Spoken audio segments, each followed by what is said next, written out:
Les relations judéo-chrétiennes dans le Languedoc médiéval peuvent être éclairées par deux exemples que je situerai à la veille des deux grandes expulsions de 1306 et 1394.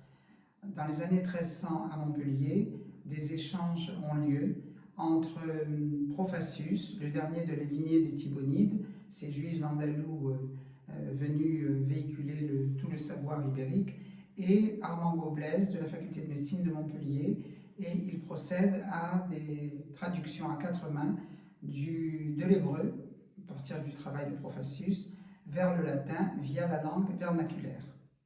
On peut également donner des exemples plus tardifs, après la fameuse expulsion de 1306 par Philippe le Bel, qui a été drastique, arbitraire, précédée d'une spoliation, la première en France, et synonyme pour les Juifs d'exil, de désarroi, d'humiliation.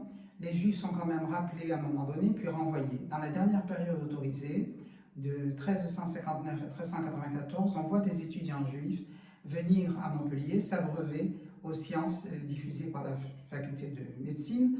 Il y a le lignage des Avigdor d'Arles qui viennent à Montpellier, le père Abraham et son fils Salomon, et qui traduisent Arnaud de Villeneuve, Gérard de Solo.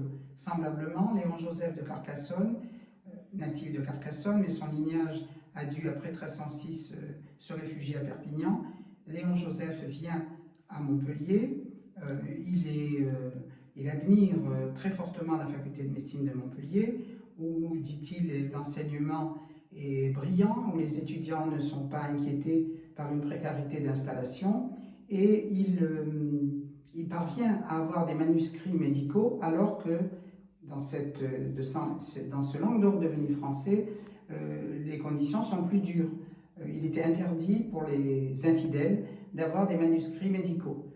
Et il parvient à en avoir grâce à Léon de Tornamire, qui a été chancelier de la faculté de médecine de Montpellier, dont il dit que c'était injuste, et il parvient lui aussi à traduire Gérard de Solo à Montpellier. Faut-il dire que autant Salomon Avigdor que Léon-Joseph de Carcassonne finiront à terme par se convertir pour obtenir les titres académiques qui leur manquaient.